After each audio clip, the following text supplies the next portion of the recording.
Hey guys, welcome back to Our Urban Homestead. My name is Chelsea, and if you're new here, welcome. I have not done a garden update in a really long time, so I thought I would come out and pick some tomatoes. My daughter has been keeping up on them, but I was doing dishes and seeing that there were some things that she missed. So we're gonna go ahead and do that. First, look at you guys, this is crazy. Look at this corn. I literally have it growing everywhere. I have to pull, can you guys see? I have to pull those up. Like, how? I did not feed the birds this year because of the, avian flu thing. I didn't want my chickens to get sick. Okay, so as many of you know, I have been sick and was not able to give my fall plants the attention that they needed. And I'm a little disappointed, but it's a blessing in disguise. With my upcoming surgery, I just think maybe it was all part of the plan, whichever higher power you believe in. Mine knew that I would not probably be able to do anything. So my green stock, the collards down here are doing good. The chard is doing good. My carrot came up. All of the lettuces though, not so much. Not so much, guys. But like I said, higher power knew that that would not be a good thing. So,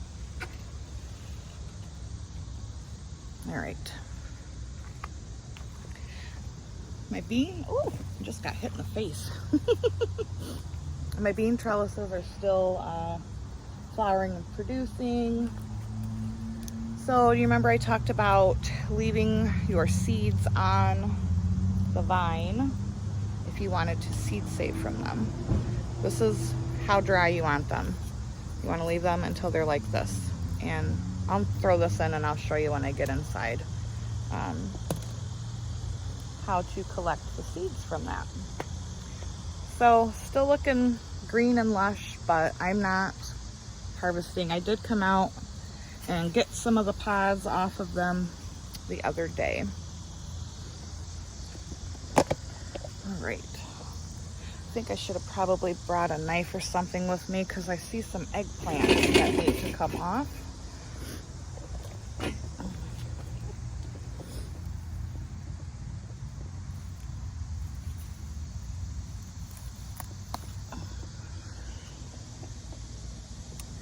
So there's probably 8 of these that need picked.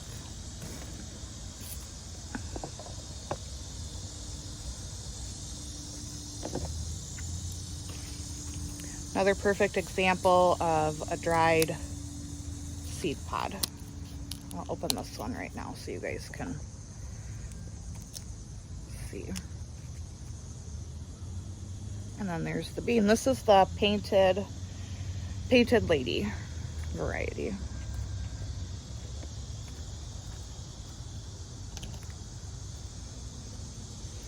The weeds are just crazy.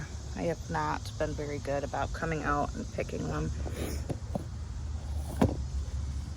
at all. So I'm picking tomatoes when they're blushing because if I don't, the squirrels are getting to them. Like look at this. This is a monster tomato, and I mean, it's bigger than both of my hands. And I didn't get to it, and the squirrels got it. I'll probably still save seeds from that though.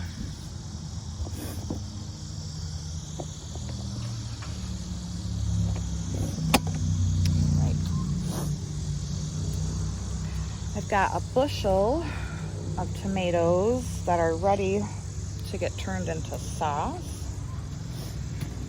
So I'm just gonna come out here and go through and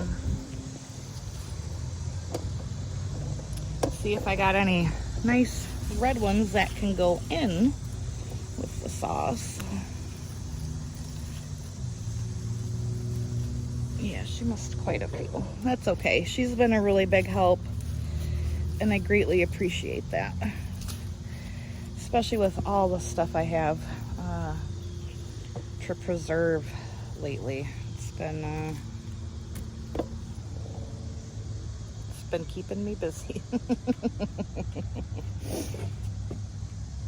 All right, I'm gonna pick this row of tomatoes here, and I'll be back. Check out how big this dinosaur kale is. This will continue to grow until even after we get a frost. My dehydrator right now is running non-stop, but I'm gonna harvest. You want to harvest from the bottom, and they look like a palm tree almost.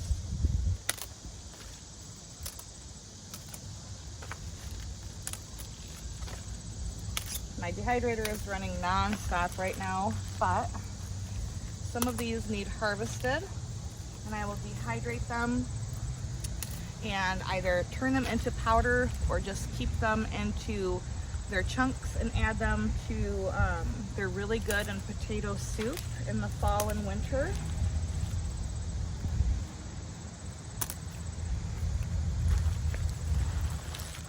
Dinosaur kale, grow some.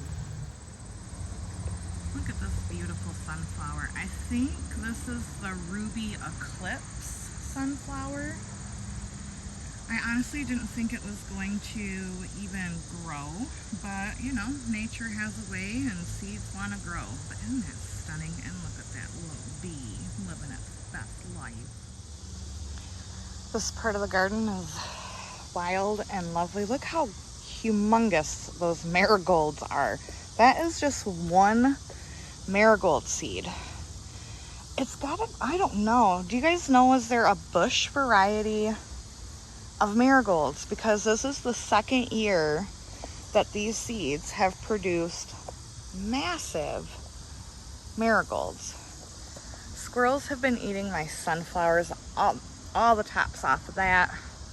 The one over here on the side, I had two growing on the side of the house. There was one behind this one. Watched a squirrel climb up it and it fell over. So I imagine those will be gone pretty soon as well. Okay, this is what we got from the front. About 10 jalapenos in there. So I'm gonna go drop these inside and we'll go back to the wild tomato garden because I know that there are definitely some big ones needed picked. So it will probably be a good day, maybe even two, before I can get to this kale.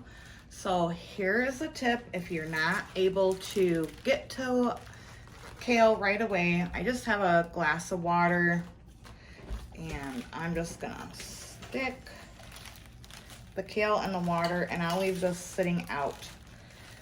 Ooh, I almost dropped it on my counter until I'm able to get to it. I might be able to squeeze it in a batch tonight. We will see.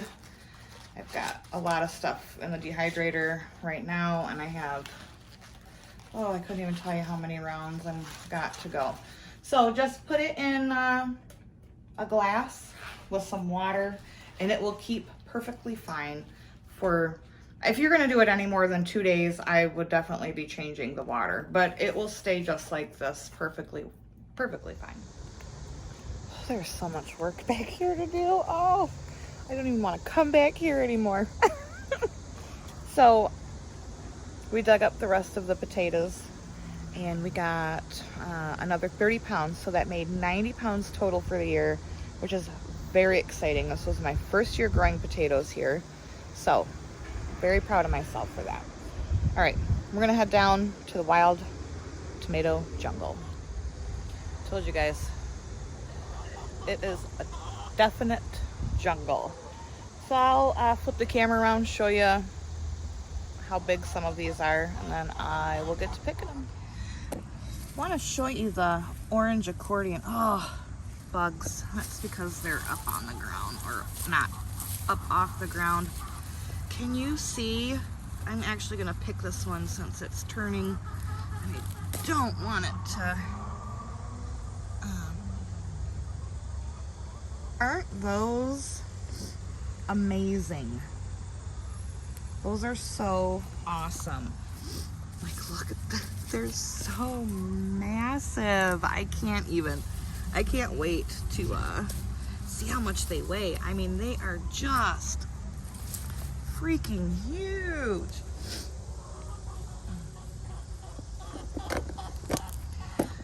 These are some of my Cherokee purples. I don't think my daughter knows that these are supposed to be, oh, look, it's split. That's all right. I'll still use it in sauce. Just cut that part out. I don't think my daughter knows that these are, she sees the green on the top and she doesn't want to pick them. But I've got tomatoes everywhere that need picked, so I'm gonna go ahead and do that. And I will bring you back once I get all of them harvested. You guys, I could barely get this basket up the stairs. Oh my word. Is there anything more beautiful than a basket of heirloom tomatoes, all different colors and shapes? I don't think so. And if you do, I would probably argue with you about it. No, I'm just kidding. Man, I honestly, can't barely lift this darn thing up. Oh, I mean, they're just beautiful. They're dirty, but like Jess from Roots and Refuge Farm says, real food comes dirty. So, look at those, they're so pretty. I am curious to know how much some of these weigh. I mean, they're just monsters. And again, I don't do anything special with my tomatoes. I honestly just, you know, amend my soil with compost in the fall. Like that garden down there especially, that is where my chicken clean out goes in the fall and then in the spring, and I, you know, let the chickens do all the work for me, scratching it up and stuff. Okay, so this is a box that I had got from the front earlier that aren't quite ripe yet, and any that are just starting to blush, because that garden down there is really, really bad. If I don't get the tomatoes, a critter is gonna get them. We had a couple groundhogs back there that were eating all of my tomatoes. My dogs took care of that problem, but we still have lots of squirrels back there. So I'm just kind of going through and sorting what needs, what's gonna go in sauce and what needs to ripen still. I still cannot get over the orange accordion. This obviously has to ripen. I am gonna set this probably on my baker's rack back there, and I'll show you guys in a couple days. But aren't these gorgeous? I'm so happy that I had that one seed left, and you know, in an earlier vlog at the beginning of the year, my chickens completely destroyed the plant. I did not think it was gonna grow, but it came back, and I'm definitely saving seeds from these. I'm saving every seed I can. They are, I'll show you in a couple days. They're just amazing.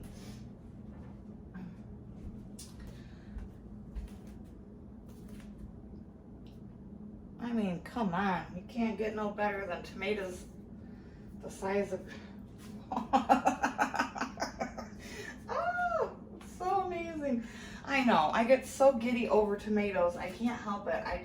It's my absolute favorite thing to grow.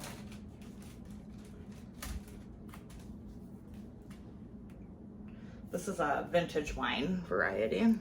This is an M.I. Gardner seed. They're just beautiful. I can't believe it. I can't remember what variety this is, but the shoulders are supposed to be this color. That's what it looks like when it's completely ripe. Wanted to show you a couple other of the big, huge ones. Oh, I think I showed this one, that Cherokee purple, that split.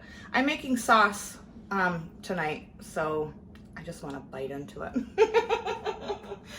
I'm making sauce tonight, so I will, it's gonna get used. Okay guys, thanks for coming along on the garden update.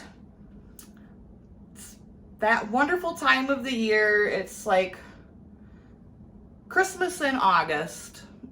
So yeah, it's my favorite. Tomato season is in full swing and I am loving it.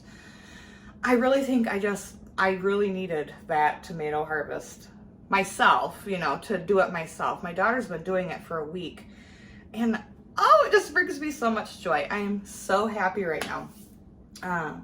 My hands smell like tomatoes and that is one of my absolute favorite smells in the world. So again, thank you guys for joining me. And as always, abundance and blessings to you guys. Bye-bye.